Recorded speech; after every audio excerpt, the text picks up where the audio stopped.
Hi hello నమస్తే welcome to మనం TV. ఉమ్మడి ఖమ్మం జిల్లాలో ప్రస్తుతం అయితే పార్లమెంటు ఎన్నికల చర్చ అయితే కొనసాగుతుంది. రాబో పార్లమెంట్ ఎన్నికల్లో బీఆర్ఎస్ పార్టీ నుంచి ఎవరు పోటీ చేస్తారు, అలాగే కాంగ్రెస్ పార్టీ నుంచి ఎవరు పోటీ చేస్తారన్న దానిపై పార్టీ వర్గాల్లో చర్చకు దారితీస్తుంది. ముఖ్యంగా పొంగులేటి శ్రీనివాసరెడ్డి తమ్ముడు ప్రసాద్ రెడ్డి బరిలో ఉంటారనేది కాంగ్రెస్ వర్గాల్లో పెద్ద ఎత్తున చర్చ నడుస్తుంది. అలాగే తుమ్మల నాగేశ్వరరావు తనయుడు తుమ్మల యుగంధర్ కూడా పోటీలో ఉంటారనే చర్చ అయితే పెద్ద ఎత్తున నడుస్తుంది. కాంగ్రెస్ పార్టీ క్యాడర్కి సంబంధించి ఎప్పుడు లేనది ఉత్సాహంతో ఉంది. దాదాపు జిల్లాలో 9 కాన్స్టిట్యున్సీలో విజయం సాధించింది కాంగ్రెస్ పార్టీ.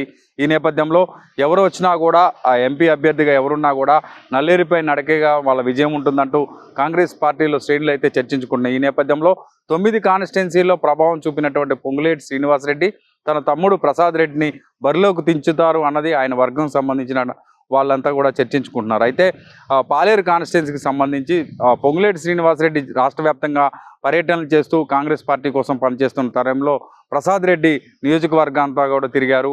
పొంగులేటి శ్రీనివాసరెడ్డి విజయంలో కీలక పాత్ర పోషించారు. గ్రామ గ్రామాల్లో కూడా ఆయన పర్యటించి అందరినీ కూడా కలిశారు.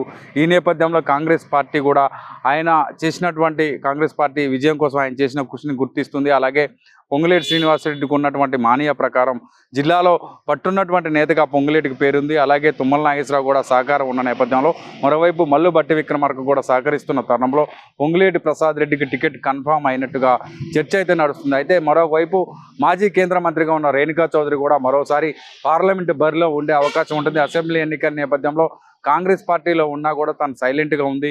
కాంగ్రెస్ పార్టీ విజయం సాధించుతుందనే నమ్మకంతో ఆయన కేడర్కు కూడా పనిచేయాలని చెప్పిన పరిస్థితిలో ప్రస్తుతం ఉన్న సిచ్యువేషన్లో ఆమె కూడా బరిలో ఉండే అవకాశాలు అయితే స్పష్టంగా కనపడుతున్నాయి. అయితే టికెట్ పోరే ఇలా ఉంటే రాబో ఎన్నికల్లో మరింతగా రాజకీయం వేడెక్కే అవకాశం అయితే కనపడుతుంది. జిల్లా వ్యాప్తంగా కూడా కాంగ్రెస్ పార్టీ ఉత్సాహంతో ఉంది. 9 కాన్స్టిట్యున్సీలో 9 మంది ఎమ్మెల్యేలు కాంగ్రెస్ సంబంధించి ఉన్నారు. వాళ్ళంతా కూడా ఎవరు వచ్చినా కూడా వాళ్ళకి పనిచేస్తామని చెప్తున్నారు.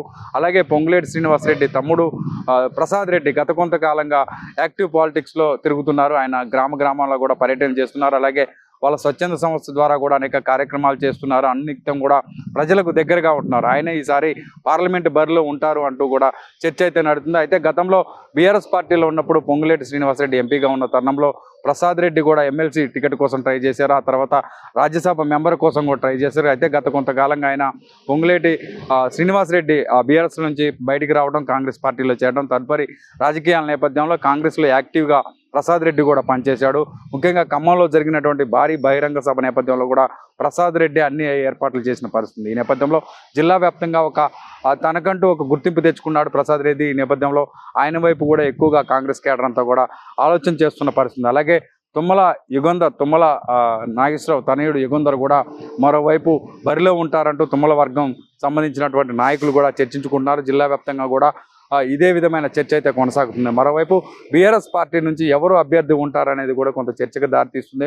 ముఖ్యంగా జిల్లాలో అన్ని చోట్ల కూడా ఓటమి చెందినటువంటి బీఆర్ఎస్ కేవలం భద్రాచలం ఒక్కచోటే గెలిచింది. ఈ నేపథ్యంలో అది కూడా మహబూబాబాద్ స్థానం కిందకు వస్తుంది కాబట్టి పార్లమెంటు స్థానం. ఖమ్మం పార్లమెంటుకి సంబంధించి బీఆర్ఎస్ పార్టీ అభ్యర్థి ఎవరుంటారనే దానిపై కూడా చర్చ అయితే కొనసాగుతుంది.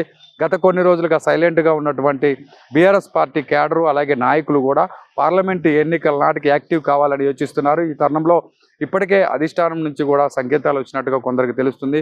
మరలా మీరందరూ కూడా ప్రజా సమస్యలపై పోరాడండి బీఆర్ఎస్ పార్టీకి సంబంధించినటువంటి నాయకులు చెప్తున్న తరుణంలో కాంగ్రెస్ పార్టీ క్యాడర్ను ఎదుర్కోవాలంటే బీఆర్ఎస్ పార్టీ ప్రస్తుతం ఉన్న సిచ్యువేషన్లో 9 మంది ఎమ్మెల్యేలు కాంగ్రెస్ ఉన్నారు కాబట్టి చాలా పోటాపోటీ ఉండే అవకాశం ఉంటుంది. కానీ కాంగ్రెస్ పార్టీకి సంబంధించిన క్యాడర్ కావచ్చు, అలాగే ఎమ్మెల్యేలు కావచ్చు, నల్లేరుపై నడకలాగే విజయం సాధిస్తామని ఆశాభావం వ్యక్తం చేస్తూ వాళ్ళంతా కూడా పనిచేస్తామని చెప్తున్నారు.